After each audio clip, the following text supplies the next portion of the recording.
नमस्कार, स्वागत है आपका अपने पसंदीदा प्रोग्राम मेहमान में, जहां हम आपको मिलाते हैं किसी एक खास शख्सियत से। It is indeed a privilege and honour to be joined today by Uday Mahurkar ji, who is a very famous author and now the information commissioner of India.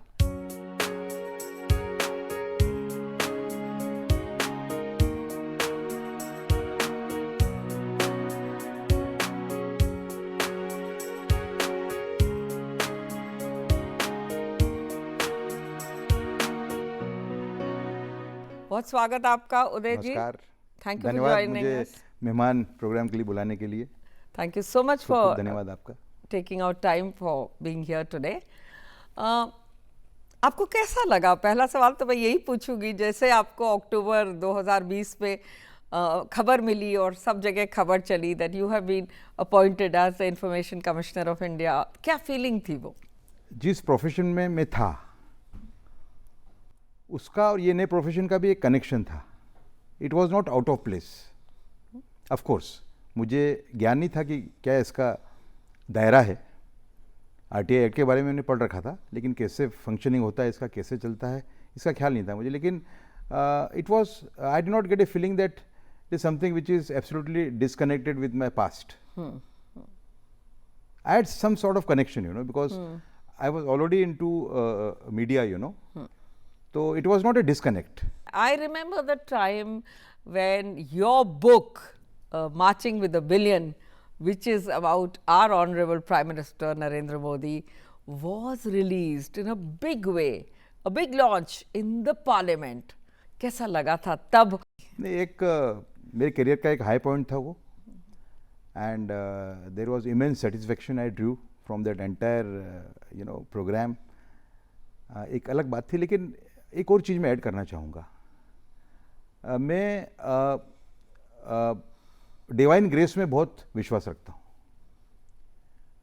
और ये मैं ऐसा मानता हूँ कि भगवान जो है कुछ भी कर सकते हैं। मैंने कभी जीवन में सोचा नहीं था कि मैं ऑथर बनूंगा, लेकिन मेरे एक दोस्त थे जो पत्रिका अच्छी देखते थे। 2007 में उन्होंने पत्रिका देखी और मुझे कहा कि आप ऑथर बनोगे 50 साल की उम्र होगी जब।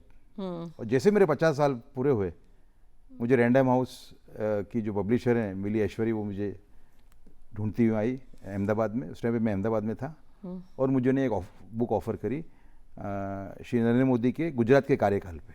बिल्कुल। तो एक ऑथर बनना भी मेरे जीवन में एक बहुत बड़ी घटना थी। उसके बाद में एक और किताब लिखी मैंने, जब मैं माननीय प्रधानमंत्री के जब 3 साल पूरे हुए, उस टाइम मुझे ऑफ़र मिली एक दूसरी किताब लिखने के लिए। तो ये दोनों किताबें मेरे जीवन में बहुत मायने रखती हैं। मैं प्रधानमंत्री जी को 34-35 साल से मैं उनको पहचानता हूँ।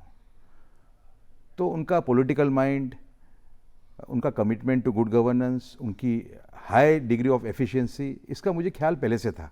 तो मुझे ऐसा दिखा कि उनका ज़बरदस्त कमिटमेंट है कि मेरे देश को मैं एक ऐसे मुकाम पे ले जाऊं जहां उसको पूरा विश्व एक विश्व गुरु के रूप में देखे। बिल्कुल, और वही है उनका vision about India. India at 75 and Bharat की आज़ादी का अमृत महोत्सव जो अब मनाया जा रहा है। बिल्कुल।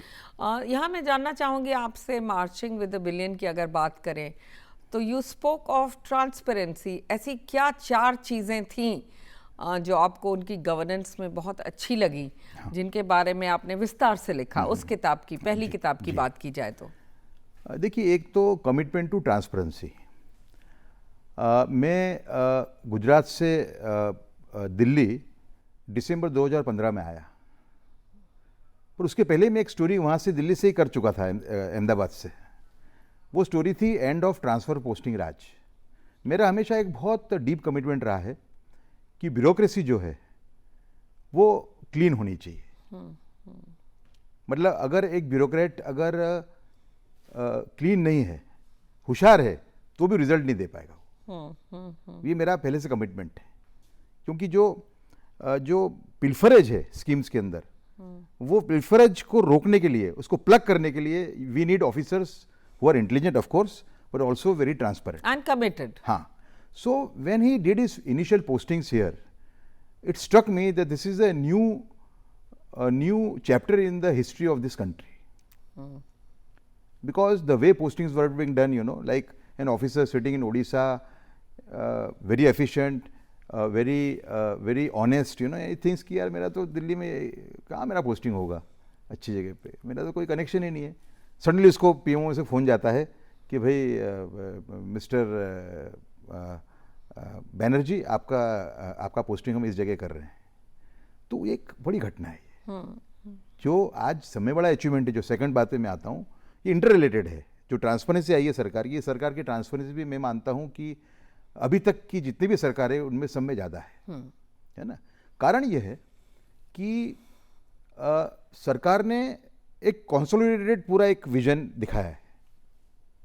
समझे आप, जो बिचौलिया जो पूरा कल्चर है, मिडिलमैन कल्चर को एंड खत्म कर दिया. हाँ, तो उसको ख़त्म ही कर दिया, समझो आप. तो बिचौलिया मतलब जो घूमते थे यहाँ पे दिल्ली के कॉरिडोर्स में, वो कुछ नहीं कर पा रहे. हॉबनॉबिंग और लॉबिंग फॉर जॉब्स. हाँ, jobs and even postings. Yes. Even postings were out for sale. Sale में कोई ऐसा नहीं कि ऑफिसर नगद देता होगा, लेकिन ये कूच प्रो होता था कि मेरी पोस्टिंग करवा दे, तुम्हारे 4 काम कर दूंगा 5-50 करोड़ रुपए की. समझे ना आप.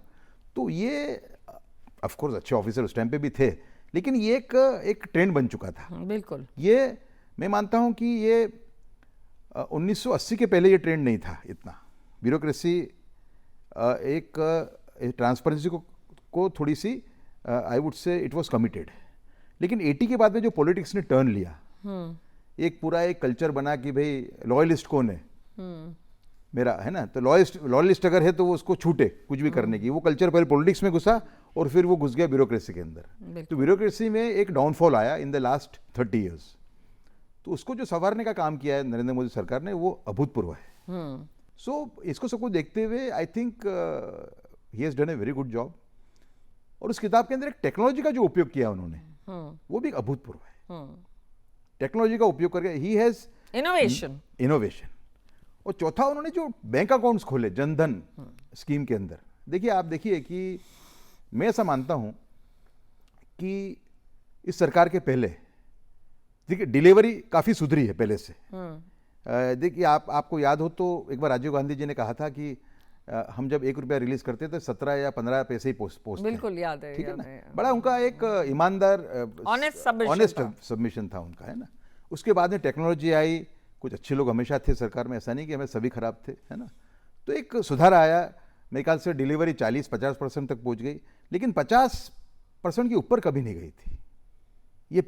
ये पहली सरकार है जहां delivery of schemes has cross 70-80%.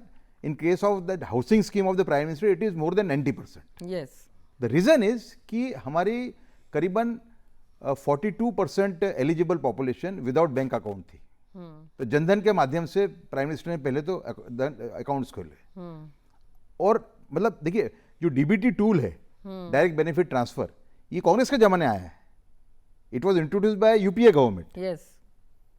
But then since there were no bank accounts, it was not possible to implement. तो बैंक अकाउंट खुले तो पैसे लोगों को डायरेक्ट मिलने लगा. बिल्कुल. यहाँ मैं जानना चाहूंगी, आपने जो किताब लिखी Centre Stage, what were you trying to portray in that?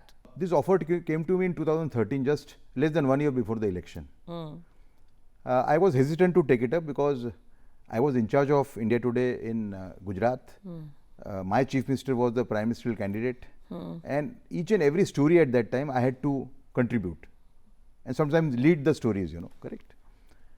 But then somehow I accepted it, and then it was a great experience. You know, I mean, though I had known him for so many years, I had done so many stories on him. You know, 2003 में पहली story development की उनकी थी मैंने, और 2003 से लेकर 8 तक मैंने खूब सारी स्टोरीज की. वहाँ एक स्टोरी आपने एक और करी बड़ी अच्छी, जो आपकी किताब में मैंने पढ़ी, कच्छ में जो एक डेजर्ट रीजन अगर कहा जाए तो prolific, absolutely, you see barren places and sands, एंड वहाँ नरेंद्र मोदी जी ने किस तरह एक ब्रांड एम्बेसडर अमिताभ बच्चन को लाके उसे एक टूरिस्ट रिसोर्ट बना दिया अपने चीफ मिनिस्टर के काल में. उसके बारे में आपने मेंशन किया, मार्चिंग विद द पिलियन.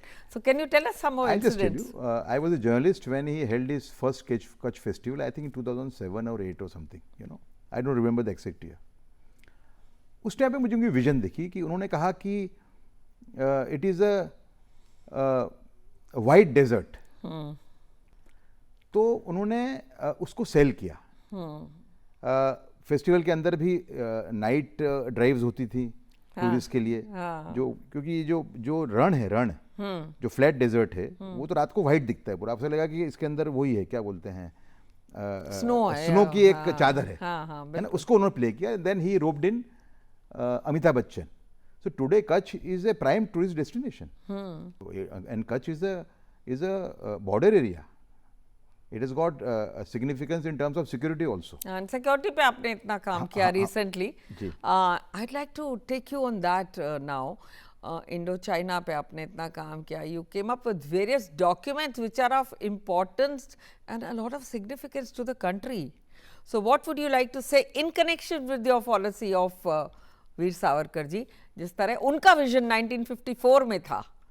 देखिए, ऐसा है कि वीर सावरकर जी पे जो प्रहार होते हैं उसके पीछे एक डेफिनेट एम है, क्योंकि वीर सावरकर की जो आइडियोलॉजी है वो नेशन फर्स्ट है। मुझे उससे बहुत जीवन में खूब प्रेरणा मिली है। मैं कब दुविधा में होता हूँ कि करूँ कि नहीं करूँ, तो मैं उस टाइम पे ये सोचता हूँ कि देखिए, वीर सावरकर की वजह से अगर उनकी विचारसरणी से मैं करता हूँ तो सही काम कर पाऊंगा, बिकॉज उनमें नेशन फर्स्ट है। देखिए, एक तो हिंदुत्व की आइडियोलॉजी को पूरा तोड़ा मरोड़ा गया है। Hindutva is unalloyed nationalism. बिल्कुल। हिंदुत्व का मतलब राष्ट्र प्रथम, जाति, धर्म और प्रादेशिकवाद बाद में। और इसी नेशनल प्राइड पे वीर सावरकर ने कहा था कि चीन से हम किस तरह सावधान हो सकते हैं। देखिए, वीर सावरकर ने जितने भी राष्ट्रीय सुरक्षा के संदर्भ में भारत को खतरे जो फेस करने पड़े, उनकी सबकी भविष्यवाणी उन्होंने कर दी थी आज से 70-80 साल पहले। पाकिस्तान का उन्होंने कहा था कि पाकिस्तान बनेगा तो हमारे लिए एक बहुत बड़ा खतरा पैदा होगा, और एक मतलब इस्लामिक स्टेट है तो ये कट्टरवाद की तरफ जाएगा और हमें बहुत परेशान करेगा। आप देखिए, हमारे सोल्जर, हमारे मुस्लिम भाई भी शहीद हो रहे हैं आजकल कश्मीर में। आप देखिए कि परिस्थिति क्या है ना।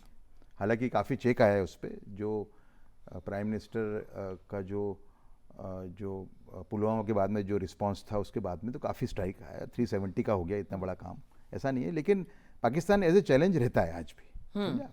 Major challenge is China. हाँ, चाइना का तो सावरकर ने 54 में जब पंडित नेहरू जब पंचशील नाम का एक मंत्र लेके आए कि भाई अगर ये 5 मंत्रों को भारत और भारत के पड़ोसी देश अगर फॉलो करते हैं तो चैन से रह पाएंगे, भाईचारे से रह पाएंगे। उस टाइम पे सावरकर ने कहा कि आप इस टाइप की चिकनी चोटी बातें अगर करते हैं चाइना के साथ में, तो आप इतना याद रखना कि चाइना की जो भूख, जो जमीन हड़पने की जो भूख है वो बढ़ेगी।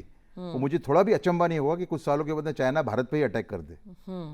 ये भविष्यवाणी उनके साथ में जो गुरु गोलोलकर जी थे, आरएसएस के द्वितीय संचालक, उन्होंने भी की थी, और ये भविष्यवाणी 8 साल के बाद सही पड़ी।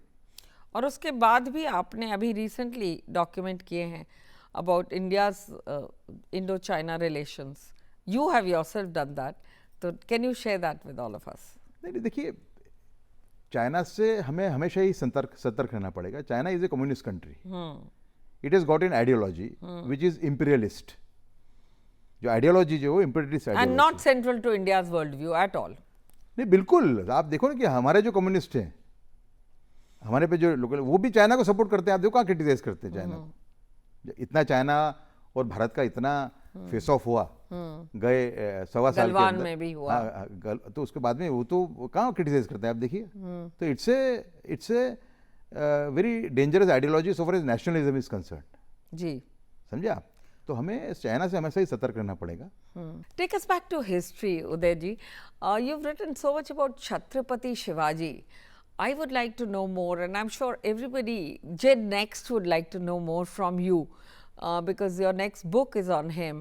पहली बात तो मैं आपसे ये पूछूंगी before you relate incidents from the book कि what was so great in Shivaji ने मुगलों के साथ क्या किया? देखिए, ऐसा है कि शिवाजी को सम्राट कहने की शुरुआत मैंने ही की। शिवाजी को हमेशा राजा ही कहा जाता है, पर मैंने मैंने जब डीप स्टडी मैंने उनकी किया, जब मुझे मालूम पड़ा कि शिवाजी का जब देहांत हुआ, जो स्वर्गवास हुआ, उस टाइम पे वो सम्राट बन चुके थे, वो राजा नहीं थे। क्या डिफरेंस है दोनों में? मैं बताता हूँ। सम्राट का मतलब ये होता है कि सम्राट के लिए एक तो विस्तार बड़ा होना चाहिए। जी। अगर कितना भी होशियार आदमी हो तो वो उसका अगर विस्तार छोटा है, the size of his kingdom is small, then you can't call him a samrat. That is one. Second is मतलब you're talking landscape wise, demography wise, east to not west. geographical area. Geography. Second is what imprint that man has left on the society. बिल्कुल. Third is his place in history. आप समझे? ऐसे 4-5 इसके वो हैं. तो ये 4-5 जो मैंने एक पैरामीटर्स बनाए हैं सम्राट को डिफाइन करने के लिए, वो सभी शिवाजी पे बिल्कुल परफेक्ट बैठते हैं. आप देखिए कि लोगों को ख्याल नहीं इस बात का कि शिवाजी का जब देहांत हुआ उस दिन उनकी जो राज्य की लंबाई थी, चौड़ाई कम थी, लंबाई जो थी, लंबाई वो करीबन 1600 किलोमीटर की थी जी. 1600 किलोमीटर. पूना से, आज भी पूना से दिल्ली का जो अंतर है वो 1450 किलोमीटर है.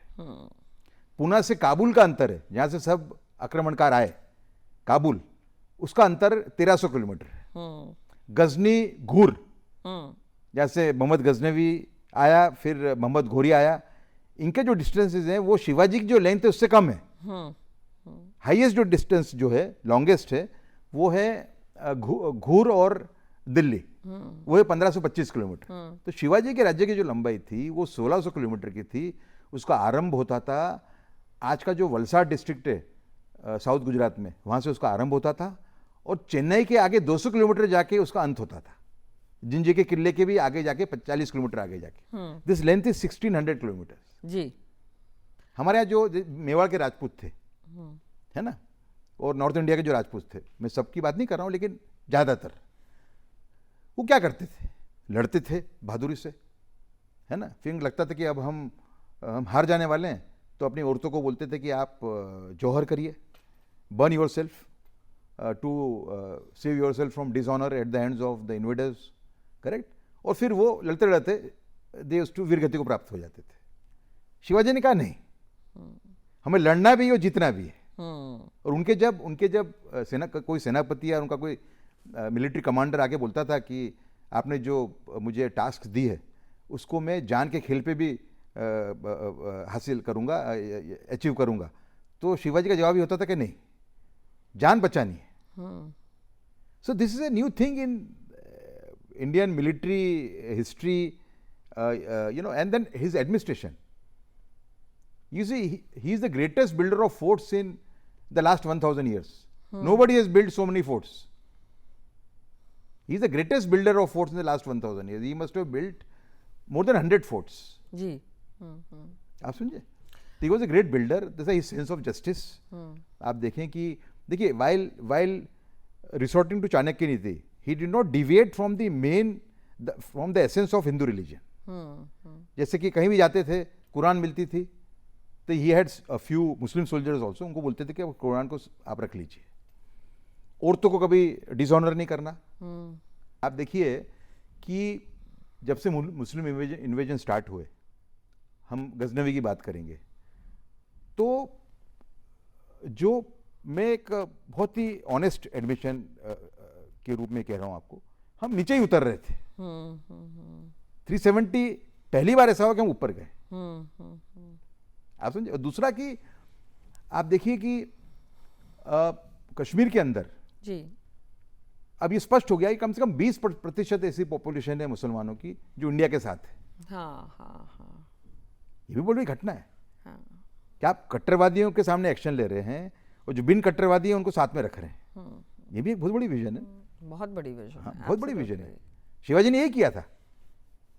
जो मुसलमान उनसे एग्रीमेंट में थे, उनको ये मानते थे कि ये आदमी मुस्लिम औरतों की को ऑनर करता है, उनको रिस्पेक्ट करता है, ऐसे कई मुसलमान थे जो उनके साथ जुड़े कि धर्म भले अलग हो लेकिन ये आदमी अच्छा इंसान, हाई कैरेक्टर का आदमी. हाँ. वो तो कई लोगों ने लिखा, मुसलमानों ने भी लिखा है, man of high character. Now if we come to your journey as an information commissioner, ये जानने का हक है हम सभी को कि जाना कैसे जाता है. What is the basic process of filing an RTI? Who in India can do it? What are the norms and procedures to do it? You see, RTI Act was brought to bring transparency and accountability in the system, जी, and giving rights to the common man that he could seek the information which he wanted, legitimate information. Correct? correct. So entire setup was made. Every government organization has a in the center it is called Central Public Information Officer, Right. CPIO. So when you seek an information, first you put an application with the CPIO. If you are not satisfied with his reply, then you go to the first appellate authority, who is another officer in the same organization. Right. Correct? If you are dissatisfied with the reply of the first appellate authority, then you come to the commission in second appeal. This is how it is. And what is the structure of the states accordingly? State का भी ऐसा ही है, जैसे state government होती है और जैसे central government होती है. There is a distribution of portfolios. What are the kind of RTIs that you are seeing in India? Because of the pandemic, people have suffered a lot. और अगर जनता की बात करें तो this has been an unprecedented crisis globally. Very true. We did not miss a single day under the leadership of our Chief Information Commissioner, Mr. Y.K. Sinha, former Indian High Commissioner to Sri Lanka, to UK and Sri Lanka. We did not miss a single day. एक भी दिन hearing हमने बंद नहीं किया. When it became too serious recently, we started with audio hearings. तो हमने एक भी केस मिस नहीं किया. There is a huge pendency also, So we have to bring down that pendency. Covid related भी आई कुछ RTIs और जो हमने उसको पर्याप्त तरीके से उसको टैकल किया. एक चीज़ उसमें मैं जो आपके ध्यान पे लाना चाहूँगा कि अभी भी RTI के बारे में जागृति लाने की आवश्यकता है. जी. It is often being used by people to settle scores. समझे ना? It is in a very big way used for getting justice through information. तो पर्सनल ग्रीवेंसेस ज़्यादा आते हैं इसमें. पब्लिक रिलेटेड जो एप्लीकेशन है अभी भी कम है. I think there is a need to educate the people and educate good NGOs which are committed to national good. If they enter this field, then they will be able to contribute a lot. But it is not happening so much now. These are some of the challenges that you feel. Could there is a challenge. Certainly. Streamlined with more awareness and more dialogue. More awareness about the RTI and more well-meaning people getting into it. अगर मैं आपकी personal milestones के बारे में जानूं, आपकी journey जो personal front पे है, तो किस तरह आप उसे समझाएंगे हमको? What are the most important things that you have done so far and what is your vision for the future? Vision तो मेरी ये है कि भारत विश्वगुरु बने और मैं अपने एक छोटे से दायरे में मेरा भी उसमें कंट्रीब्यूशन हो. ये मेरा मेन एक ड्राइविंग फोर्स है जीवन के अंदर. लेकिन मेरे पूर्वज जो है पानीपत की लड़ाई में लड़े थे, है ना, और फिर टीपू सुल्तान के सामने भी लड़े थे. तो एक मेरी फैमिली की हिस्ट्री है. तो मेरे लिए एक वो ड्राइविंग फोर्स रहा कि I want to attain the height achieved by my ancestors. वो मेरे लिए एक बहुत बड़ा एक वो रहा, मतलब एक जीवन में एक ड्राइविंग फोर्स रहा.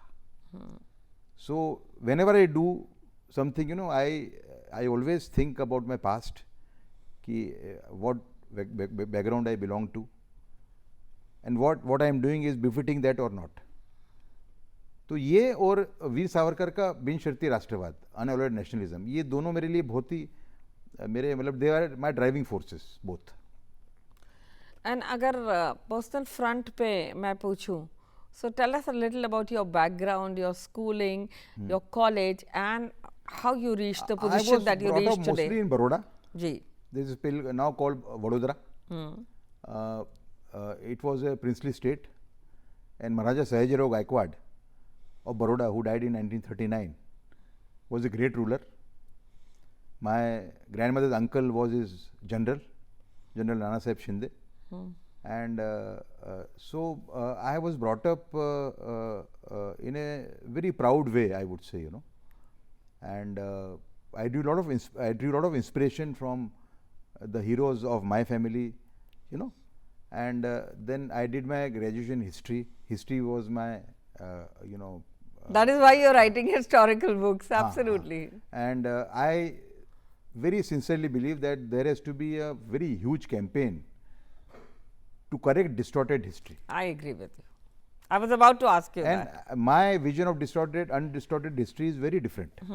We need to know more I about personally believe that India. even if your ancestors have done something wrong, you have a right to criticize them. Absolutely.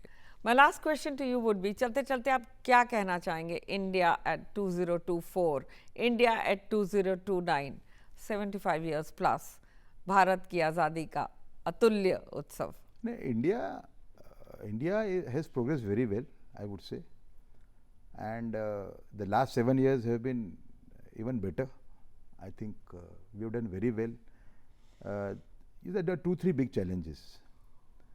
One is the challenge of poverty. गरीबी का जो challenge है बहुत बड़ा challenge है. दूसरा challenge है हमारा जो हिंदू मुस्लिम कन्फ्लिक्ट है ना. इसमें आप देखिए कि एक सिग्निफिकेंट तबका जो माइनॉरिटी कम्युनिटी का है वो एक कट्टरवाद की तरफ बढ़ चुका है. और जो मेजॉरिटी कम्युनिटी के लोग हैं वो उसको रिएक्ट कर रहे हैं. अनफॉर्चुनेटली मेजॉरिटी कम्युनिटी के लोग ये मानने लगते हैं कि सभी माइनॉरिटी कम्युनिटी के लोग सभी कट्टरवादी हो चुके. ऐसा नहीं है. तो इसको कहने के हमें करेक्ट करना पड़ेगा. लेकिन दिशा सही है सरकार की, एक कमिटमेंट है. मैं मानता हूं कि India is a bright future ahead. Savarkar ने कहा था कि एक दिन आएगा जिस दिन भारत विश्वगुरु बनेगा. Absolutely, and waiting for that day. And इसी के साथ मैं आपको बहुत धन्यवाद करती हूँ पूरी टीम की ओर से यहाँ आने के लिए. आपका भी खूब धन्यवाद. और इसी के साथ दीजिए पूरी टीम को इजाज़त. आप देखते रहिए अपना पसंदीदा प्रोग्राम मेहमान. अपनी सेहत का ध्यान रखिए. Vaccinate, vaccinate, vaccinate. And on that note, many thanks for watching. नमस्कार.